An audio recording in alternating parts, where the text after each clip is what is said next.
نحمده ونصلي على رسوله الكريم أما بعد فأعوذ بالله من الشيطان الرجيم بسم الله الرحمن الرحيم وأقيموا الصلاة وآتوا الزكاة واركعوا مع الراكعين اور نماز قائم کرو اور زکوٰۃ دو اور رکوع کرنے والوں کے ساتھ رکوع کرو۔ أَتَأْمُرُونَ النَّاسَ بِالْبِرِّ وَتَنْسَوْنَ أَنفُسَكُمْ وَأَنْتُمْ تَتْلُونَ الْكِتَابَ أَفَلَا تَعْقِلُونَ؟ کیا تم لوگوں کو نیک کاموں کا حکم کرتے ہو اور خود کو بھول جاتے ہو، درحالے کہ تم کتاب کو پڑھتے ہو، کیا پس تم نہیں سمجھتے؟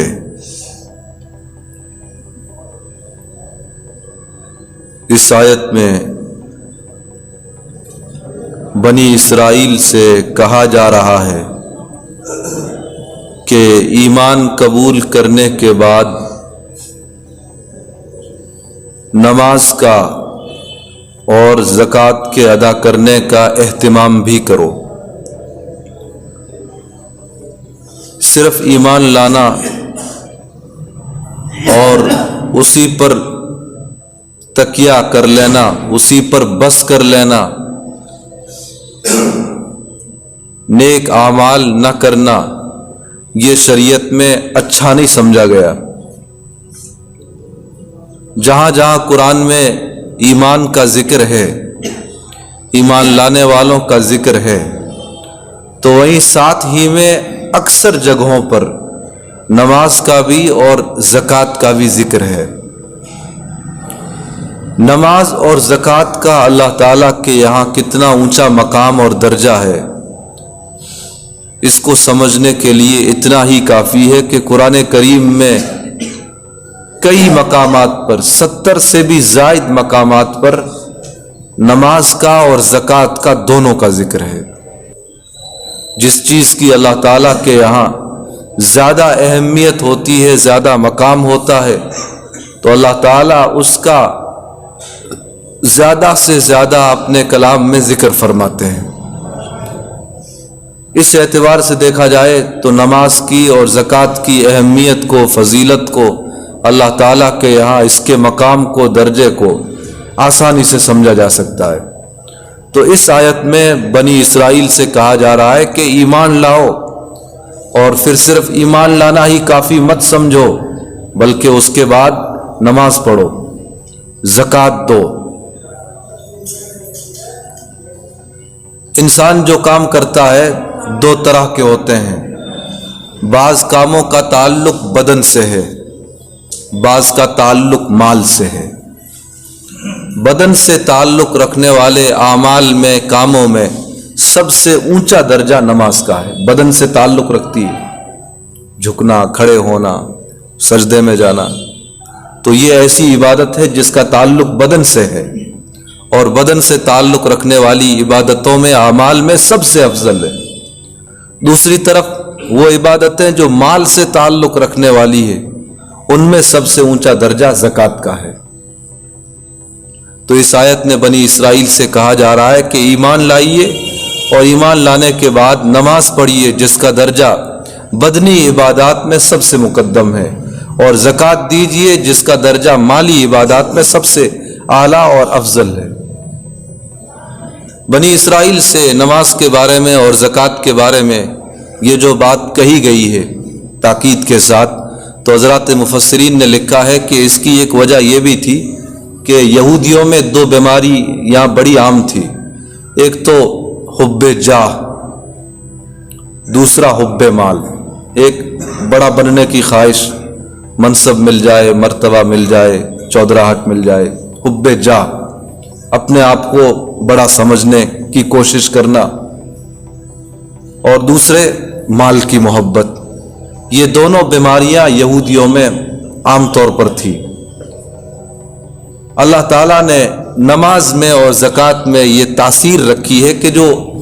ان کا مقام ہے وہ تو اپنی جگہ، جو ثواب ملتا ہے وہ بھی اپنی جگہ، لیکن ان سب سے ہٹ کر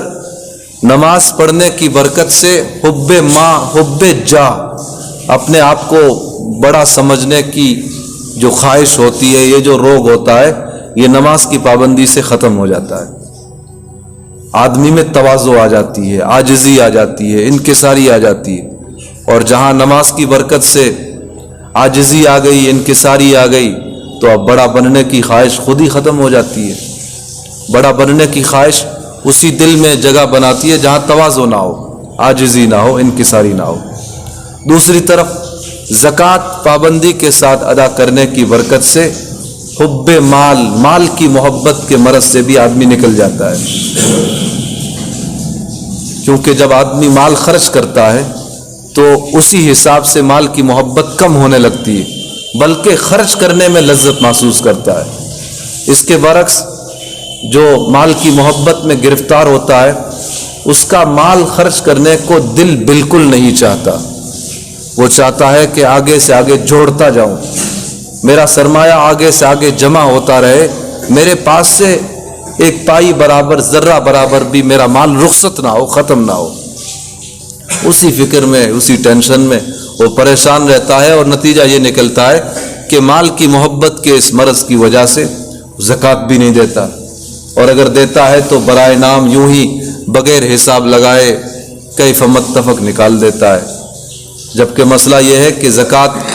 آدمی پر جتنی واجب ہو رہی ہو، اگر اس میں سے فرض کیجئے کہ 1 روپیہ بھی کم رہ گیا، باقی سب ادا کر دی، 1 روپیہ کم رہ گیا، تو مسئلے کے حساب سے ایسا سمجھا جائے گا گویا زکوٰۃ دی ہی نہیں۔ اس لیے نماز بھی اصول و آداب کی مکمل رعایت کے ساتھ، پورے دھیان کے ساتھ، دل لگی کے ساتھ پڑھنی چاہیے، اور زکوٰۃ بھی اپنے سال کی سالانہ زکوٰۃ حساب لگا کر ادا کرنی چاہیے، تاکہ نماز کے اور زکوٰۃ کے جو فوائد ہیں، جو ان کی برکات ہیں، ہم صحیح معنوں میں ان کو حاصل کر سکیں۔ آگے فرمایا گیا وَارْكَعُوا مَعَ الرَّاكِعِينَ، اور رکوع کرنے والوں کے ساتھ رکوع کرو۔ اس کا ایک مطلب مفسرین نے لکھا ہے کہ اسلام میں نماز با جماعت کا حکم ہے، ہر فرض نماز جماعت کے ساتھ پڑھی جائے، یہ مردوں کو حکم ہے۔ تو اس آیت سے نماز کی اہمیت کو بتلانا بھی مقصود ہے۔ رکوع کرنے والوں کے ساتھ رکوع کرو، یہ اللہ تعالیٰ کی ہم پر بڑی عنایت ہے کہ ہمیں جس نماز سے نوازا گیا ہے اس میں رکوع ہے۔ بنی اسرائیل میں جو نماز تھی اس میں رکوع نہیں تھا، بغیر رکوع کے نماز تھی۔ اس سے اگلی آیت میں اللہ تعالیٰ بنی اسرائیل سے، خاص طور سے ان کے علماء سے فرما رہے ہیں کہ تم دوسرے لوگوں کو نیک کاموں کا، نیک باتوں کا حکم کرتے ہو، اور خود اپنے آپ کو بھلائے بیٹھے ہو، حالانکہ تم تو تورات کو پڑھتے ہو، تو تمہیں تو سمجھ ہونی چاہیے۔ دراصل بات یہ تھی کہ بنی اسرائیل کے جو علماء تھے، نبی اکرم صلی اللہ علیہ وسلم جب نبی بن کر تشریف لائے تو ان علماء بنی اسرائیل کے کچھ رشتہ دار مسلمان ہو گئے تھے، نبی اکرم صلی اللہ علیہ وسلم پر ایمان لے آئے تھے۔ اس طرح کے رشتہ دار اپنے علماء بنی اسرائیل سے جب بات کرتے تھے ایمان کے بارے میں، اسلام کے بارے میں، نبی صلی اللہ علیہ وسلم کے بارے میں، تو یہ علماء بنی اسرائیل اپنے ان مسلمان ہو جانے والے رشتہ داروں سے کہتے تھے کہ اسلام حق ہے، اسلام سچ ہے، تم اس پر جمے رہو، ہماری کچھ مجبوریاں ہیں، کچھ مصلحتیں ہیں، اس لیے ہم اسلام قبول نہیں کر پا رہے ہیں، لیکن اسلام ہی حق ہے، اسلام ہی سچ ہے، تم اس پر جمے رہو۔ تو یہ جو بات علماء بنی اسرائیل اپنے مسلمان رشتہ داروں سے، عزیزوں سے کہا کرتے تھے، انہی علماء بنی اسرائیل سے اس آیت میں اللہ تعالیٰ فرما رہے ہیں کہ تمہاری روش کتنی عجیب ہے کہ تم اپنے رشتہ داروں سے تو کہتے ہو کہ ایمان سچ ہے، حق ہے، اس پر جمے رہو، اور خود اپنے آپ کو بھلائے بیٹھے ہو، اس سے دور کیے بیٹھے ہو، جبکہ تم تو تورات میں سب کچھ پڑھ چکے ہو کہ محمد آنے والے ہیں، وہ آخری اسلام ہوگا، آخری شریعت ہوگی، اس کو ہر حال میں قبول کرنا ہے، یہ چیزیں تم نے تو تورات میں پڑھ رکھی ہے، تو کیا تم سمجھ نہیں رکھتے؟ جب تمہیں سمجھ ہے، تم نے یہ سب کچھ پڑھ رکھا ہے، تو تمہیں تو سب سے پہلی فرصت میں نبی اکرم صلی اللہ علیہ وسلم پر ایمان لانا چاہیے۔ تو اس آیت کے اصل مخاطب بنی اسرائیل ہے اور ان کے علماء ہیں، لیکن ثانیاً دوسرے نمبر پر بالعموم اس کے مخاطب ہم سب ہیں، قیامت تک آنے والی امت مسلمہ اور ان کے علماء ہیں۔ سب کی ذمہ داری بنتی ہے کہ جتنا ایمان کے بارے میں، اسلام کے بارے میں، ان کے احکامات، تعلیمات کے بارے میں علم رکھتے ہوں، دل و جان سے اس پر عمل بھی کریں اور اس کی نشر و اشاعت میں، اس کی دعوت و تبلیغ میں اپنی حد تک، اپنی سطح پر بھرپور کوششیں کریں۔ اللہ تعالیٰ اس نیک کام کے لیے ہم سب کو قبول فرمائے۔